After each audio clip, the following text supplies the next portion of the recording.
It started like most stories in the digital age do, not in a fancy office or a polished pitch meeting, but in a dimly lit room, with nothing more than a second-hand iPhone, cracked at the corner, and a vague desperation born from too many rejections and too little money.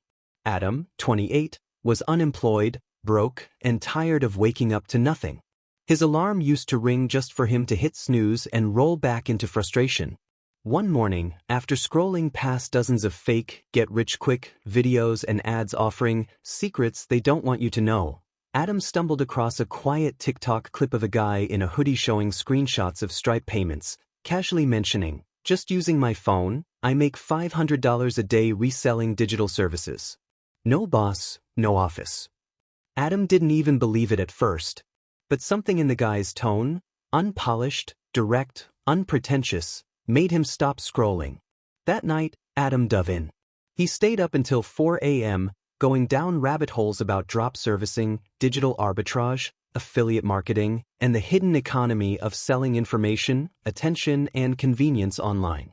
The next morning, eyes bloodshot but wired, he made a decision. He wasn't going to apply to one more job.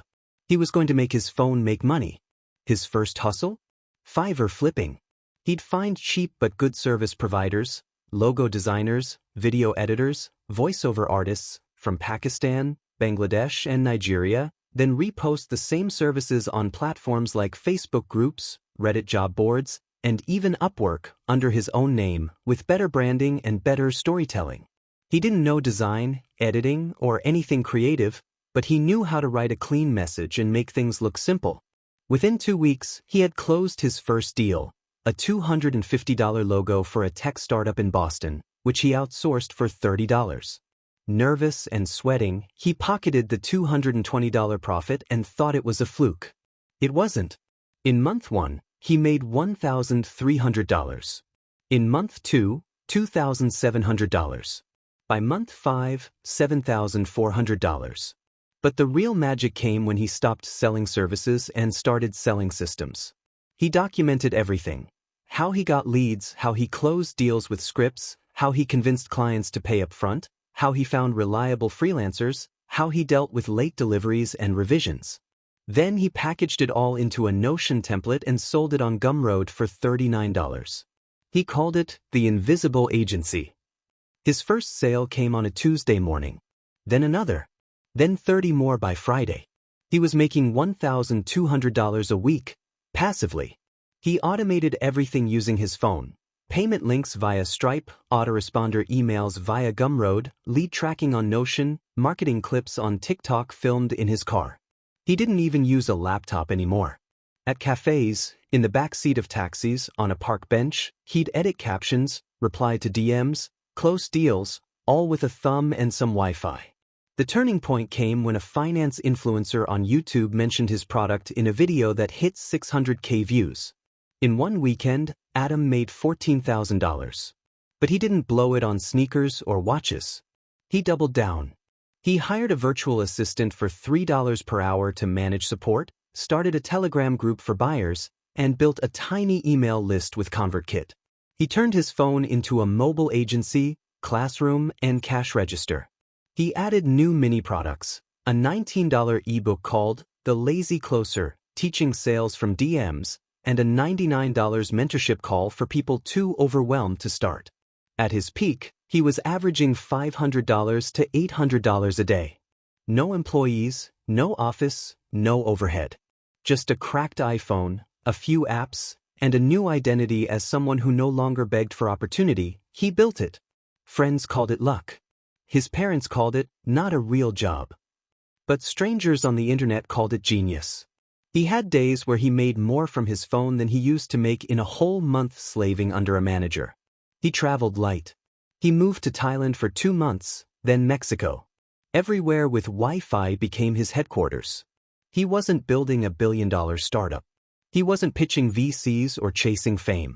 He just wanted freedom, and he got it. Today, Adam teaches others how to do the same. He makes content not with flashy lumbos or fake earnings, but with raw screen recordings and breakdowns. He shows his real Stripe dashboard. He walks through his DMs. He replies to comments himself. Because at the end of the day, he knows, People want hope that feels real. That's what he offers. One phone, one person, one idea away from a different life. He still doesn't own a laptop. He still works from bed. But now, the alarm rings at 6 a.m. not to beg for work, but to see how much he made overnight while sleeping. He opens his phone, smiles at the Stripe notification, $533.24, and whispers the same thing he says every morning, no boss, no office, and I'm just getting started. But it wasn't always smooth. For every $500 day, there was a $0 day that made him question everything. There were angry clients who demanded refunds, freelancers who ghosted him mid-project, scammers who reversed PayPal charges, and days when the pressure to keep winning nearly broke him. He started to feel the strain of success. Every DM became urgent, every notification could mean profit or problems. The line between peace and panic blurred.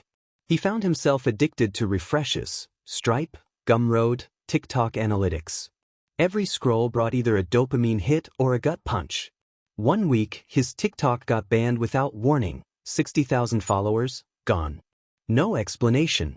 It was like watching his entire funnel go up in smoke. For 48 hours, he didn't sleep. He panicked. Thought it was over.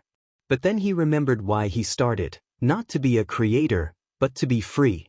He adapted. Moved to Instagram Reels, tried YouTube Shorts. Rebuilt from scratch. He wasn't chasing virality anymore, he was building leverage.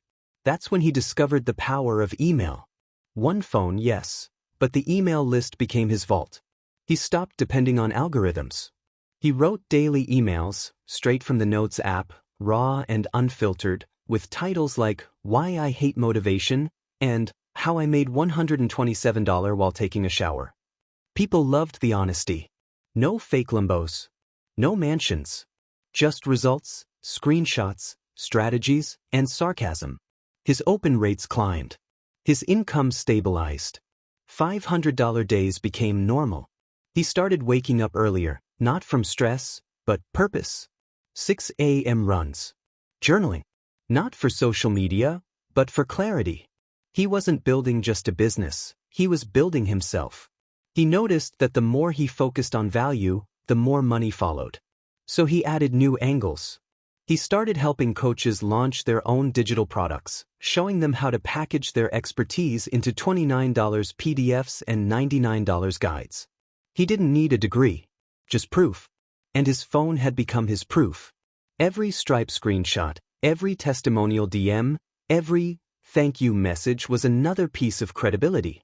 One day, while sipping mint tea in Marrakesh, hotspotting from a local SIM card, he closed $1,800 in sales, without a single Zoom call. That was the moment it truly hit him. He had escaped. Not just the 9 to 5, but the belief that work had to feel like suffering. His old friends didn't get it.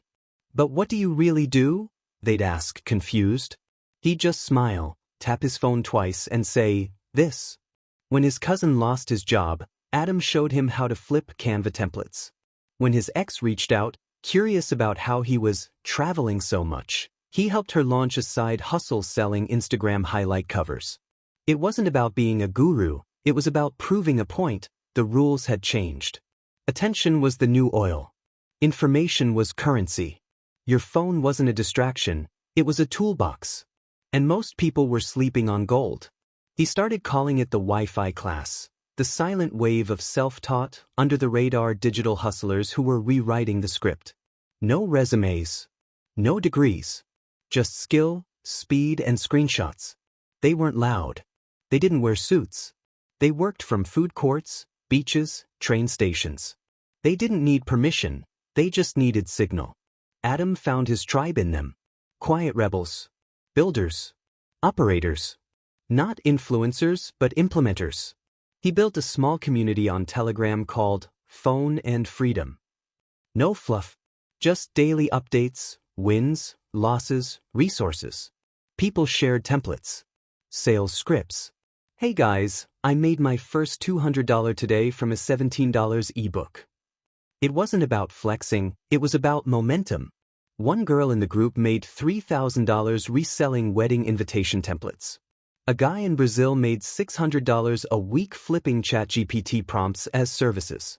A single mom from Atlanta sold $2,000 worth of Canva-made resumes in her first month. All from their phones. All because of that one idea. Freedom doesn't require an office. Or a boss. Or even a laptop. Just a system, a signal, and a phone. Adam's daily routine became simple. Wake up, coffee, check Stripe, reply to customer support tickets via WhatsApp, review sales data on Gumroad, post a short-form video, write an email, go for a walk. He worked 3 to 4 hours a day. Not out of laziness, but design. He didn't want to scale to $1 million if it meant stress. He wanted enough. Enough to feel safe, free, and unbothered. And that's exactly what he had. Some days he made $200. Others, $900. But every day he owned his time. And for him, that was wealth. When friends from university visited, they were shocked. You live here? In this apartment with the rooftop view. He'd laugh. Paid for by PDFs and pixels. They didn't understand it, but they envied it. Because while they were in endless meetings and morning traffic, Adam was closing deals in shorts and sandals. While they were begging for promotions, he was designing his day. No one told him where to be, how to dress, or when to clock in. He didn't rebel against the system. He simply built a new one. He still gets messages daily. Is this legit? Can I really do this with just a phone? He always replies the same way, only if you're serious. Because this path isn't for everyone. It's not a lottery. It's a craft. It takes skill, consistency, audacity. But for those who commit, it changes everything. He plans to keep going. Maybe build a mobile app. Maybe invest in other creators. Maybe write a book called The Phone Life. But for now, he's happy doing what he loves, helping ordinary people realize they don't need to be rich, famous, or tech geniuses to win in this era. They just need to stop scrolling and start selling. The $500 a day? It's real. But what's even more real is what that $500 buys. Peace of mind, pride, and power. The kind of power that comes from knowing you don't need anyone's approval to succeed. Just Wi-Fi, a cracked screen, and the belief that this tiny device in your hand isn't just a phone, it's your freedom.